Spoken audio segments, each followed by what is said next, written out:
Samedi 15 mars 2025, Madame, Monsieur, bonjour. Vous suivez l'information de la mi-journée sur RTI2 au sommaire. Un collectif pour sauver la cité de Lutexi de Dinebokro qui se trouve dans un état de dégradation très avancé. On en parle dans le développement de ce journal. Et puis aux États-Unis, le secrétaire d'État américain a annoncé l'expulsion de l'ambassadeur d'Afrique du Sud, l'accusant de haïr Donald Trump. Une fois de plus, soyez les bienvenus si vous nous rejoignons. Démarrons ce journal dans la région du Undi. Là-bas, la cité Utexi de Dinebokro se trouve dans un état de délabrement avancé. Un constat qui a conduit les fils et filles des anciens travailleurs de l'Utexi à prendre de grandes décisions pour changer l'image de cette cité. Laurence Kakra, Giltonien.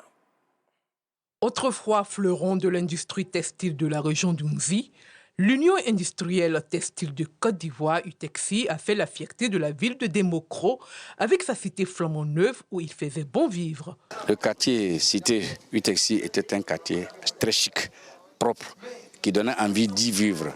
Mais aujourd'hui, avec la fermeture de l'usine et avec les nouvelles mentalités que nous avions, le quartier est un peu délaissé. C'est l'usine où travaillaient nos parents et c'est ici qu'on se retrouvait quand on était tout petit. Les jeux, lorsqu'on était malade, on venait se faire soigner, on venait manger à la cantine. En tout cas, ce sont des souvenirs. Ouais. Avec sa fermeture en 2002, ce sont environ 2000 personnes qui se sont retrouvées sans emploi. Et aujourd'hui, la cité Utexi, construite par la Sogefia, se meurt. Les difficultés que nous vivons à longueur de journée nous peinent davantage. Parce que quand nous voyons nos enfants qui traînent de partout, qui ne font rien, un enfant à 30 ans qui vit encore chez les parents, vu les difficultés que nous traversons. L'usine étant fermée, plus rien ne marche, nos activités ne marchent pas. Nous n'avons pas d'eau, nous pouvons passer des jours, 5 jours sans eau. Aujourd'hui, l'ITC est fermé. Les jeunes font comment? C'est pour ça qu'aujourd'hui, il y a des braquages, il y a des vols. Même taxi qu'on roule, souvent même c'est poteaux. Ce que peut dire, c'est une ville là, il n'y a pas d'activité. C'est les hôtels, c'est les maquis, c'est les bars. Bon, nous les jeunes maintenant, on fait comment? Dans le souci de venir en aide aux habitants de la cité, les filles et fils des anciens travailleurs de l'Utexi, regroupés au sein de l'association dénommée amicale de la cité Sogefia, ASSIS, ont entrepris des actions sociales. Les anciens fils et filles de la cité qui ont grandi ici, qui sont retrouvés pour mener des actions sociales dans le but de soutenir un peu les familles qui y sont actuellement parce que le côté social, voilà, c'est un peu compliqué pour nos parents de rester ici. On a récompensé beaucoup d'enfants méritants qui travaillent, des actions de salubrité et autres. Créée en 2021, l'ASSIS veut une plateforme d'échange et d'action en vue de permettre à la cité Utexi de retrouver son prestige d'antan. Le cancer, sur toutes ses formes, continue de faire des ravages en Côte d'Ivoire. Dans ce reportage que vous allez suivre, une sexagénaire atteinte d'une tumeur cancéreuse de la cavité buccale ou cancer de la bouche souffre depuis des années de cette maladie. Par manque de moyens, son état de santé va de mal en pire. En ce mois de pénitence et de solidarité, elle implore l'aide de bonne volonté afin de se faire opérer. Idou Fofana. D'autres terres rouges, quartier Blancro. C'est dans cette baraque que vit Daniel Achon, atteinte d'une tumeur cancéreuse de la cavité buccale.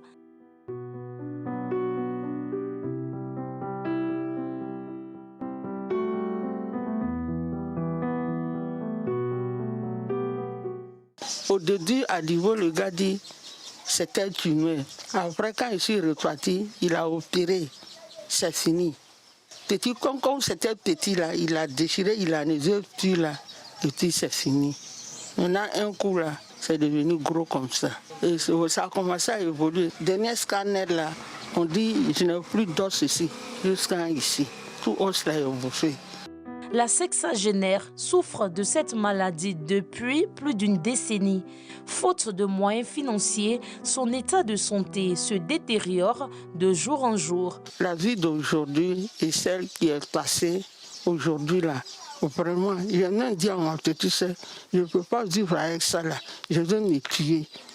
Je dois me tuer, de toute façon, elle dit non, Dieu va opérer quelqu'un un jour, ils vont te soigner, il ne faut pas te tuer. Selon Daniel, le cancer a fini par ronger toutes ses dents. Ses nuits, troublées par la douleur, et par l'incertitude d'une guérison. Quand je dors la nuit, le sang sort, puis il sort.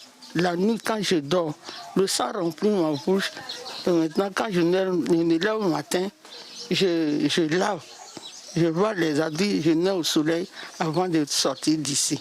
Si je ne fais pas ça, l'odeur va rester. Veuve et mère de 2 enfants, Daniel cumule plusieurs mois de loyer impayé. Je n'arrive plus à payer, donc je lui dois de l'argent. Il n'y a pas courant, il n'y a pas l'eau. J'ai 2 garçons, c'est débrouillé, mais ce n'est pas un bon travail.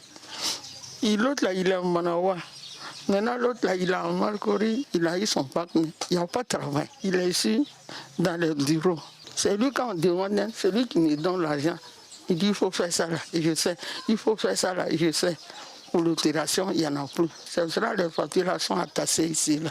À la recherche de la guérison, elle a parcouru plusieurs centres de santé d'Abidjan en passant par l'intérieur. L'opération chirurgicale demande la somme de 3 millions de francs CFA. Je ne sors pas, je suis en prison. Donc les Ivoiriens, ils n'ont qu'à venir en aide. Ils n'ont qu'à venir en aide. Sinon je vais mourir comme ça.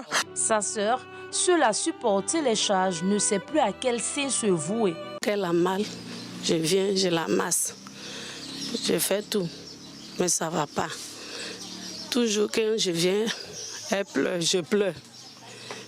Vraiment, elle est fatiguée. Aidez-nous. Je viens la trouver.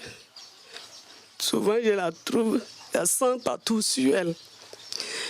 Vraiment, je n'ai rien aussi pour venir à son aide. Le cancer de la bouche ou encore la cavité buccale est la forme la plus courante des cancers de la tête et du cou, appelé aussi cancer des voies aérodigestives supérieures. Il touche majoritairement les personnes âgées de 60 ans et plus.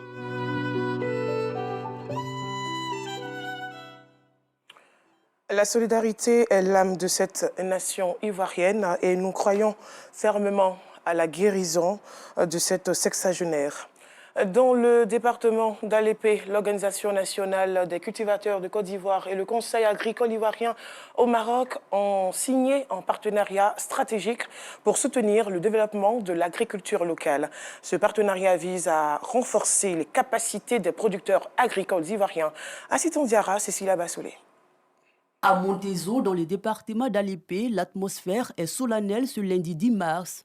Un moment clé pour l'agriculture ivoirienne avec le renforcement des partenariats au bénéfice des producteurs locaux.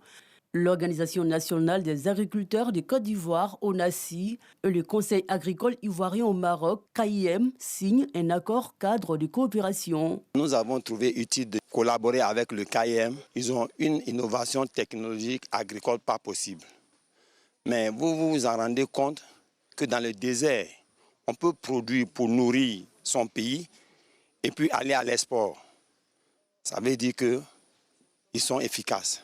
On attend participer au développement de la Côte d'Ivoire, vu l'appel qu'a lancé le ministre Adjoumani, à savoir faire tout pour que les investisseurs viennent pour pouvoir aider la Côte d'Ivoire dans tout ce qui est industrialisation, mécanisation. Nous sommes dans une zone qui produit énormément de palmiers à huile et d'EVA, mais il n'y a pas d'usine à proximité.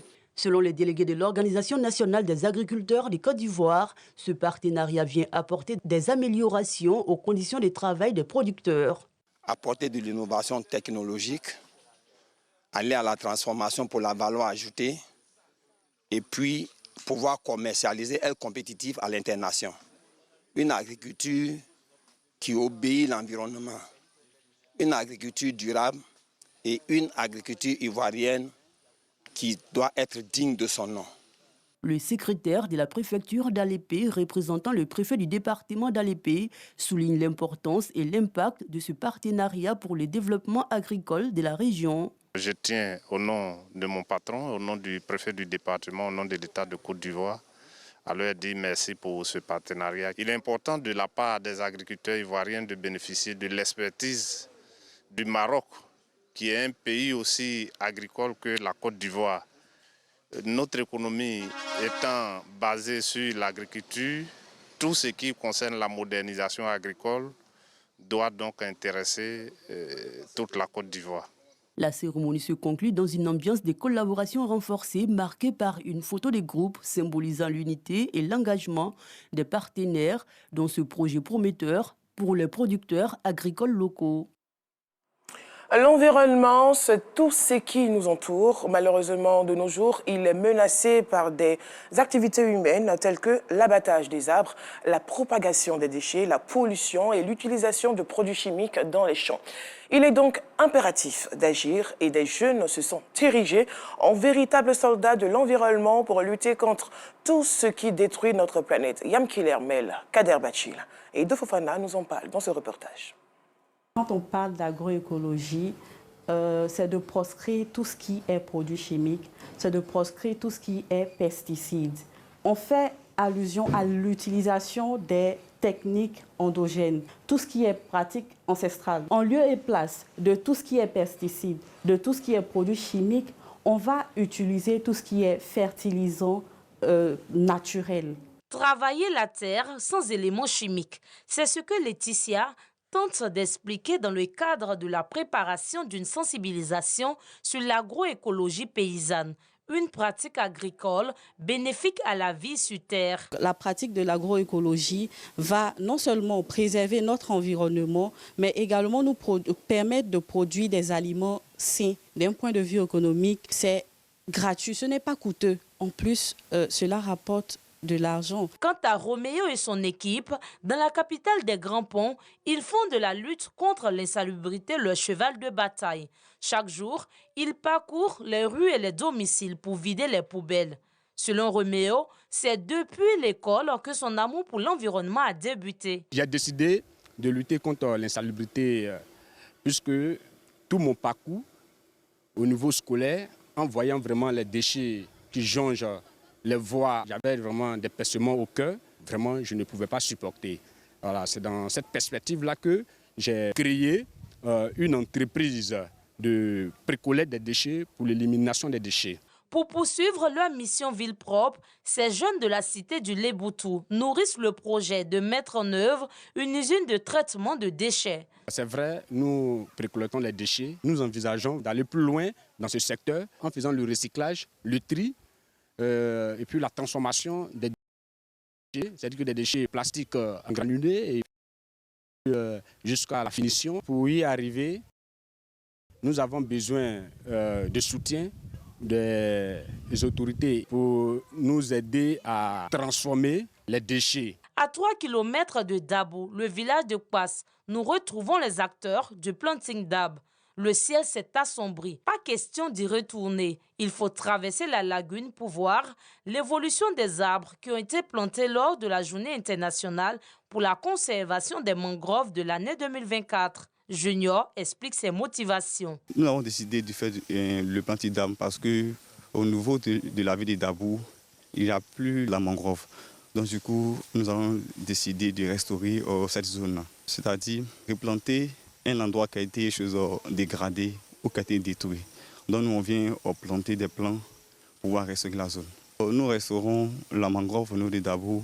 La première raison, c'est de lutter contre l'érosion des sols. La deuxième raison aussi, c'est pour permettre aussi la productivité des animaux aquatiques. C'est une occasion pour inviter les habitants du village à adhérer au projet de planting d'arbres. Donc je profite de cette occasion pour lancer un appel à la population de Passe, à la population du Léboutou, à tous les peuples lagunaires pour préserver leurs terres. Ils doivent s'adhérer au reboisement de la mangrove. Toutes ces actions s'inscrivent dans la vision de lutter contre le réchauffement de notre planète et de préserver notre environnement. Et pour continuer, l'ambassadeur du Royaume d'Arabie Saoudite près de la République de Côte d'Ivoire, Saad bin Al-Khatami, à l'occasion du mois de Ramadan, a remis au nom des autorités saoudiennes à l'ambassade du Royaume d'Arabie Saoudite 50 tonnes de dattes au gouvernement ivoirien, un geste qui s'inscrit dans le cadre du renforcement des relations d'amitié et de coopération entre les deux pays. Qu'on ne parle pas souvent. C'est dans les locaux de l'ambassade du Royaume d'Arabie Saoudite à Cocody que Saad bin Beket Al-Khatami, ambassadeur du Royaume d'Arabie Saoudite près la République de Côte d'Ivoire, a reçu la ministre de la Cohésion nationale, de la Solidarité et de la lutte contre la pauvreté. Au menu de cette rencontre, la remise officielle des 50 tonnes de dattes de qualité des autorités saoudiennes au gouvernement ivoirien. Il s'agit pour le Royaume d'Arabie Saoudite d'apporter son soutien à la communauté musulmane de Côte d'Ivoire en ce mois de Ramadan, mois de piété, de miséricorde et de partage. Un geste qui, selon Saad bin Beket Al-Khatami, s'inscrit dans le cadre du renforcement de relations d'amitié et de coopération entre les deux pays. Ces dons représentent une petite partie de la coopération qui existe, qui continue entre le Royaume et la Côte d'Ivoire. Je remercie Madame la ministre pour le soutien qu'elle accorde aux œuvres de l'ambassade en Côte d'Ivoire ici. Ce geste de solidarité et de fraternité fort apprécié par la ministre Miss Belmondo. Nous savons que les dates ont une importance capitale pour tout musulman qui jeûne. Nous recevons 2500 cartons de dates pour la communauté musulmane. Nous leur faisons la promesse ici que ces dates iront d'abord aux musulmans vulnérables. La ministre de la Cohésion nationale, de la solidarité et de la lutte contre la pauvreté et le diplomate saoudien ont salué le leadership du président de la République, Alassane Ouattara, non sans exhorter les populations à intensifier prières et bénédictions pour une Côte d'Ivoire plus unie et plus harmonieuse. Terminons ce journal au pays de l'oncle Sam. L'ambassadeur sud-africain aux États-Unis déclaré persona non grata. C'est ce qu'a annoncé le secrétaire d'État Marco Rubio, accusant l'ambassadeur de haïr le président américain Donald Trump. La présidence sud-africaine prend acte de l'expulsion qui décrit de regrettable et se déclare déterminée à construire une relation mutuellement bénéfique avec Washington. Voilà la fin de cette édition. Merci de l'avoir suivi. L'actualité revient à 19h30.